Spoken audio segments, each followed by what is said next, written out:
Hi everybody, it's day 5 of my educational talks on how to support your immune system. Yesterday we covered hydration, and that being one of the key factors for health and supporting your immune system. And today we're going to talk about circadian rhythm and sleep. So I just want to first of all thank you all for joining me, and just to say that I can't see the comments as we go, but I will respond to them afterwards. And thank you so much for sharing and inviting more people to listen to me. I really love to share this information, so please do continue to do that. So today, hi, Kate. I think I can see you saying hello, and I'll say hello to everybody else as we go if I catch you on screen. So today we're going to talk about our sleep cycle and circadian rhythm. And I want to just say that it is an absolute primal need. It is it's a mammalian. The mammalian brain in the hypothalamus. It's that really ancient system of the day and the night cycle, and it's all absolutely vital to our health. I mean, we all know that if you don't get a good night's sleep, you just feel terrible the next day. Your energy's low, you can't concentrate, your decision making is affected, your digestion is affected, everything is affected. You know, you're not as effective at work, you know, so many things. And then a cumulative lack of sleep is really debilitating and affects everything. You know, you really are on fight flight the whole time. Just a brief personal story. About 10 years ago, I had a very long period of stress outside of my control. And if stress goes on for too long, then really our energy reserves we just can't deal with it. So eventually our sleep is interrupted. And so what happened to me was I had insomnia for about a year. And, I literally did not sleep. I used to just lie in the bed and think, oh, well, morning will come at some point.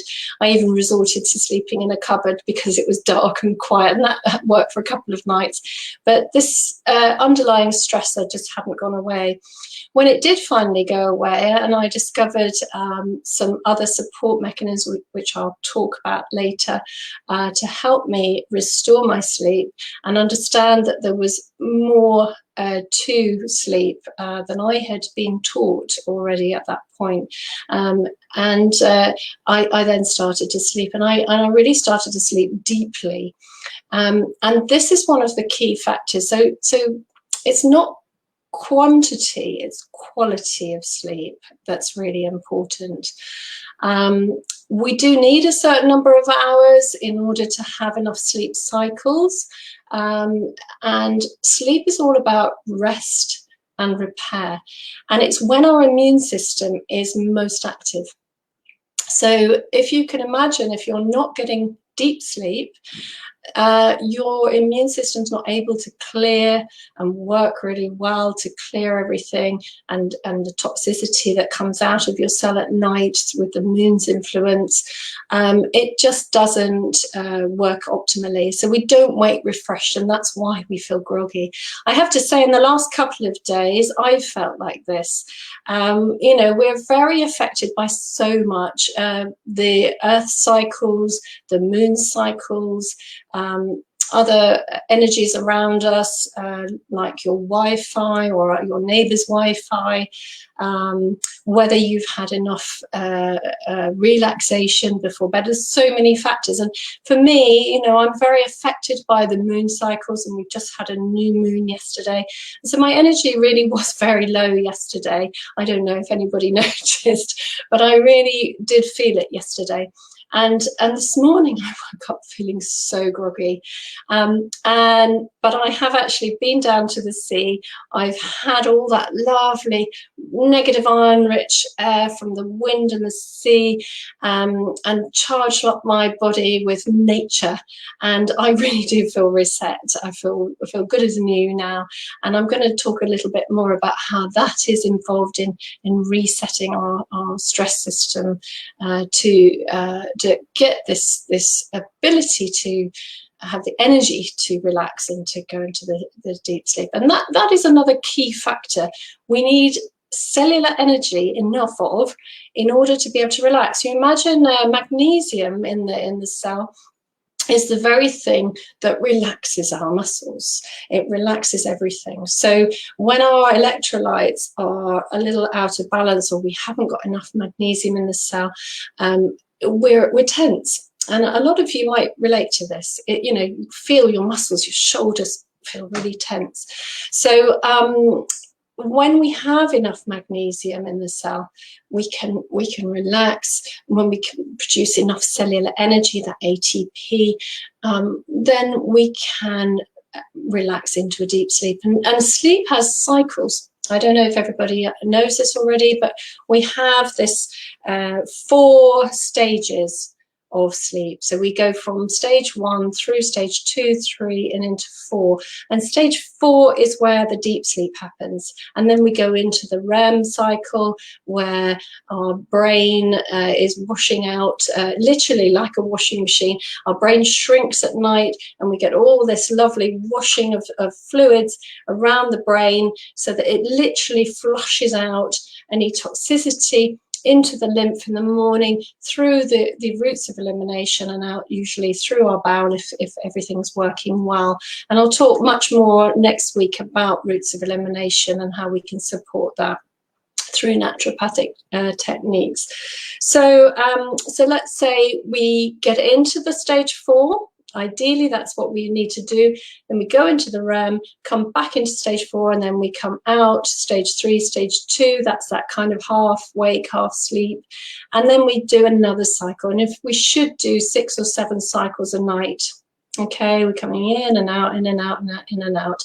And during that time, our cells are getting this repair, the rest, the ridding of the toxicity, and so we should bounce out of bed in the morning, bright as a button, ready for the next day. And so often stress gets in the way of this happening really well. So we end up not getting into that deep sleep. We might have this sort of stage 2, stage 3 sleep. Sleeping very lightly is very common when you're stressed. And with the stress cycle comes the production of something called cortisol. It's people might recognize that name. It's the stress hormone, and it should be there to act as a switch off for the stress, and it's there to act in our to wake us up in the morning. So our cortisol curve should be at its peak in the morning, and then slowly going down and dipping at just before bed, and then through the night, slowly coming up again and waking us up. That's part of its job. And the trouble with being in stress all the time is that our cortisol curve can be very, very much interfered with. And so we get into this half sleep, and then because our stress system's active at night, and our immune system is most active at night, this is normal, the cortisol wakes us up. So often people say, well, I wake a lot of times in the night, I need to pee all the time in the night. And this is because you've been very stressed during the day, and that cortisol just keeps waking you up. So most people, even if they get sleep, it's interrupted. It doesn't feel really restorative. And I must say, I used to be like that. And when you have young children, it's often like that because it's interrupted by other things other than your stress. The children could wake you up as well. So you can get really accumulative sleep debt. So you really always feel like you're on catch up. One good night is not enough to catch up. You know, a lot of people find that they just need to catch up all weekend. to cope with their week's work, for example. And I think, what was I going to say? I lost my track of thought. So going back to how can we support sleep? Okay, so there's some really important sleep hygiene things to bear in mind. One of the things being that you want to get all the stressors out of your vicinity as much as you can a couple of hours before sleep, at least 1 hour before sleep. So that includes blue light from your devices. It would include switching off your Wi-Fi at night, and I really do urge you to look into how you can do that if you're not already doing that. We want your environment to be like a lovely haven, your bedroom. So you don't want any electrical goods on or in your vicinity of your bed. Switch everything off, unplug at the wall. Don't have your television in your bedroom. Don't have your phone, your smartphone near you. Even on airplane mode, I really wouldn't encourage it. You know, if you really do need an alarm, go back to an old-fashioned one with a battery. Really and truly, we should be working with nature. So, you know, rising with the sunshine, going to bed with the night, and our circadian rhythm really sets that pattern. And a lot of people do not have their circadian rhythm set for themselves. We all have our own, and some people are larks and some people are owls. Most people are larks, actually, and I love to think of it in terms of, you know, we would have lived in communities. There would have been just a few people that would have kept watch and until the early hours, and they would have been the owls, and the rest of us would have slept really deeply because we knew we were being protected, and then we would have woken with the early hours and the owls would have gone to sleep and risen later in the morning.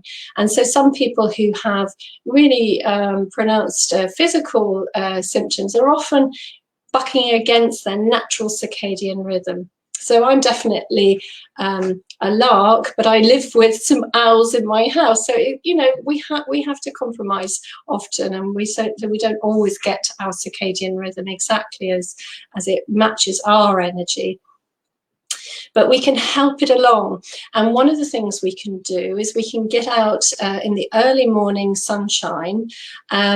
You know, when the optics nerve take in that light energy and resets the suprachiasmatic nucleus, which is in our hypothalamus. It's the limbic brain, it's our fight flight, it's everything, it's the master controller of everything in our body, all the different pathways.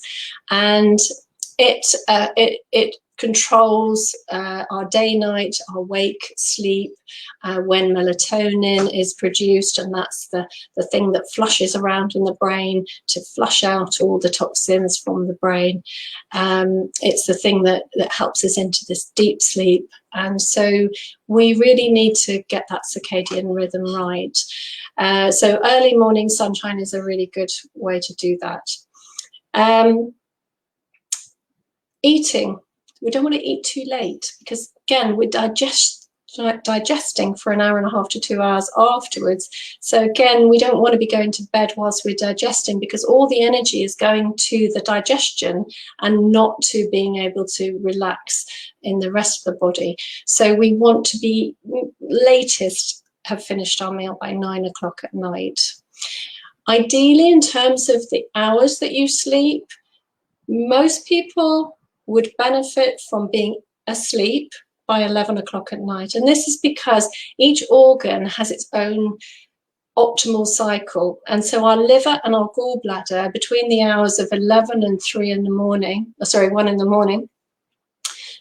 11 till 1, 1 till 3, we have liver, gallbladder being super active. And these are the two organs, they're involved in the elimination process. They're involved in helping toxicity to be moved out of the body. So we really do need to support this part of the processes in our body by being in a deep sleep at that stage, so that all the energy can go there. If we go to sleep, so say we go to bed at 10:30, we're asleep by 11 in a nice deep sleep, then we're going to maybe wake by 6 or 7 in the morning. Then you're going to get your 7 or 8 hours, which is a kind of optimal amount of time to sleep. One of the things that really resets us, and I've alluded to it already for myself, is nature. Nature has all the charge for our cells. Yeah, so I remember we talked before about how we've got a charge to our cells. So we've got electron rings around our cell, and we've got the positive charge inside the cell, and that's what helps the electrons, the electrolytes, to go in and out of the cell. So if we've got a very strong charge, then that can happen much more optimally. And it's nature that gives us this charge as much as anything else. So that's why I feel just so much more enlivened, having been down to the beach this morning. So I had my feet on the ground, I had the magnetic energy of the earth, all those wonderful electrons coming up through my feet, the wonderful negative ions in the air, so rich down on the beach. If you haven't got a beach, then go to the woods. You know, in Japan, they know about forest bathing as a way to reset the stress system.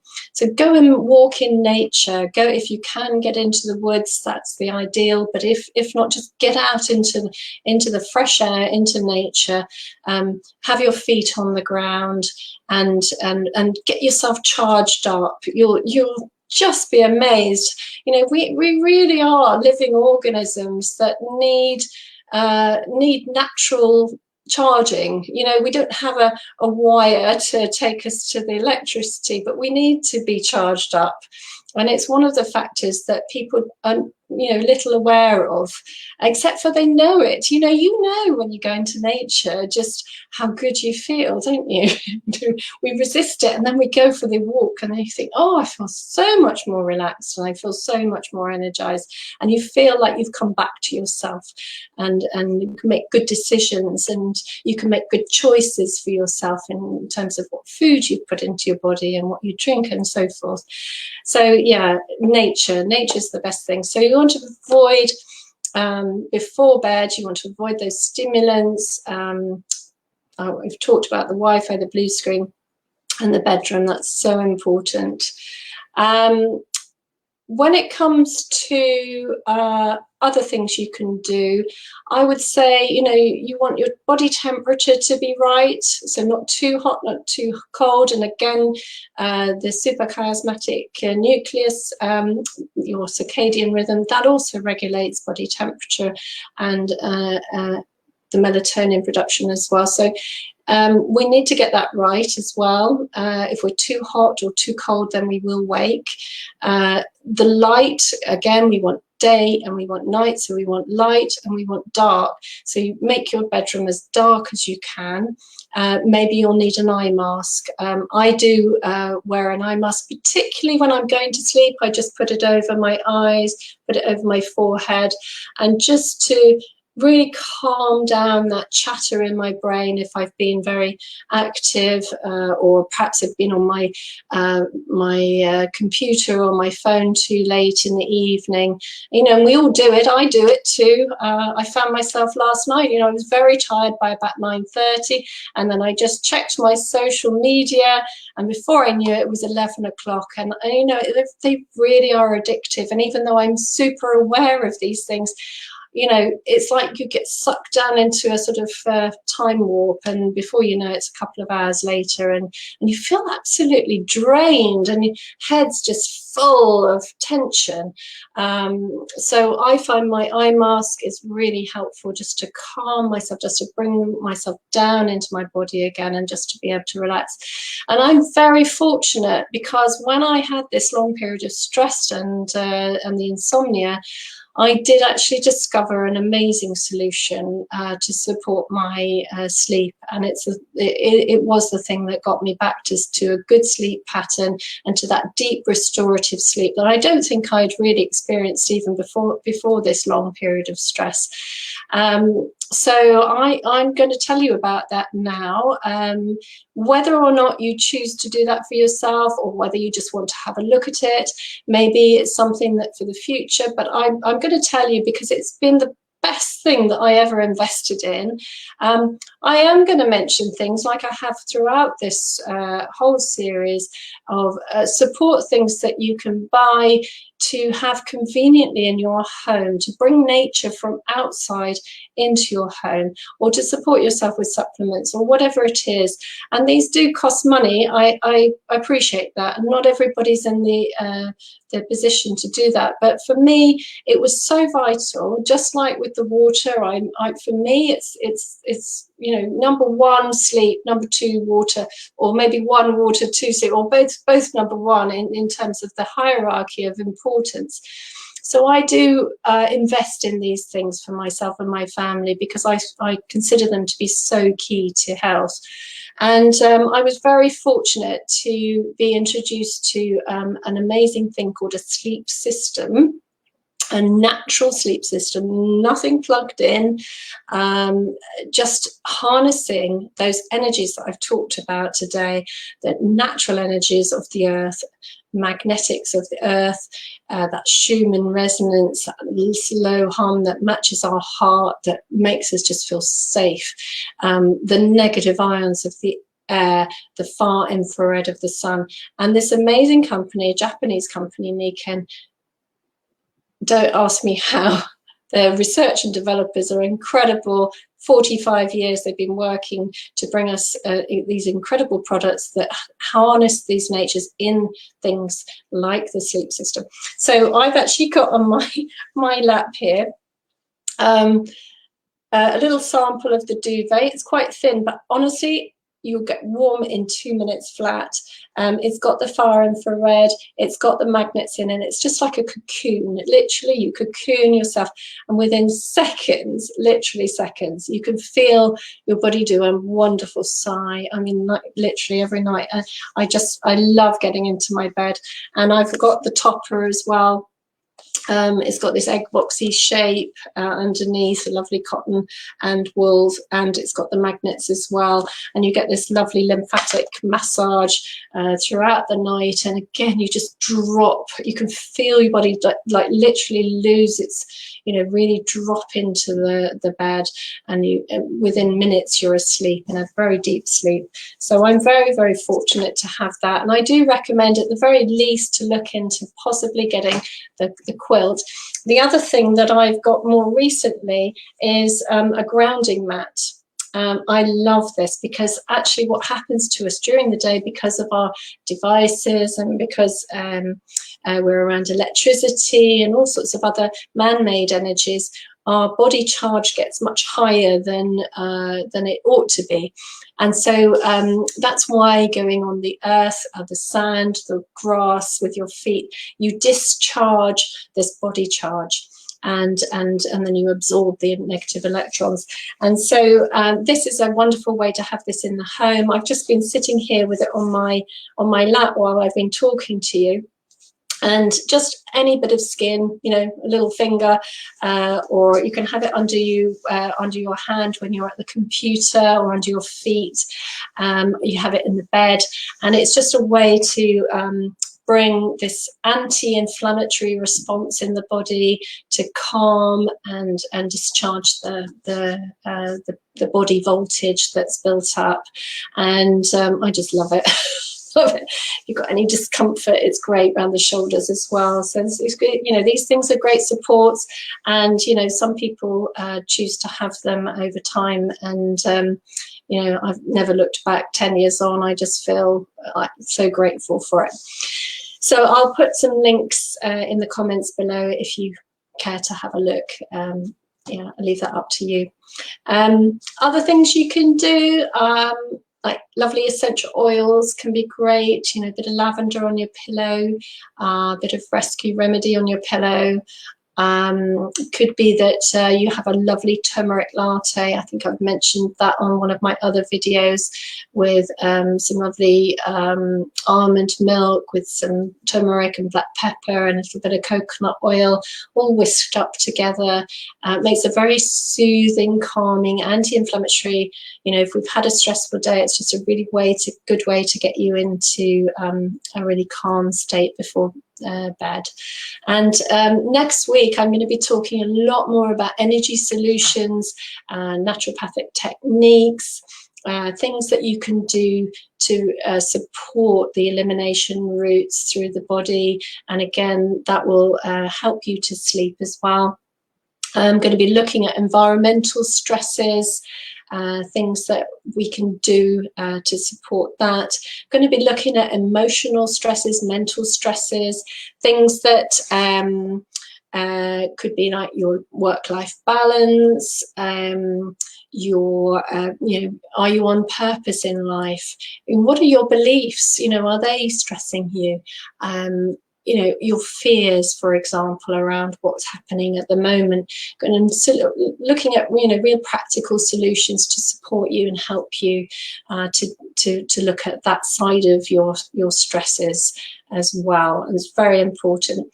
So just to say that I do have a YouTube channel, so all of these videos are going up there, but also there's a lot of the other playlists. There's one all about sleep, and there's some really good information there as well if you care to have a look. Again, I'll post the link below. So I'm going to take a break tomorrow. It's Sunday, so we're going to start again on Monday, and same time, 12:15, and we'll be covering all of those other aspects next week. So much to tell you still. I'm looking forward to it. Hope you have a lovely, lovely weekend, and get yourself out into nature, get yourself out into the sunshine. Plenty of vitamin D, plenty of fresh air, lovely breath at work, relax, be as sociable as you can be at the moment, you know, connect with people. It's Mental Health Awareness Week, so whatever way you connect with people, whether it be online or over the garden fence, or whatever you're able to do, just to, you know, connect. And we'll be talking about how important that is next week as well. So I wish you well. Please do share and invite your friends to join and listen to some of the information that I'm sharing. And next week, I really hope to be able to tell you a lot more about the more in-depth online course that you can sign up for if you want more personalized support. Okay, bye for now.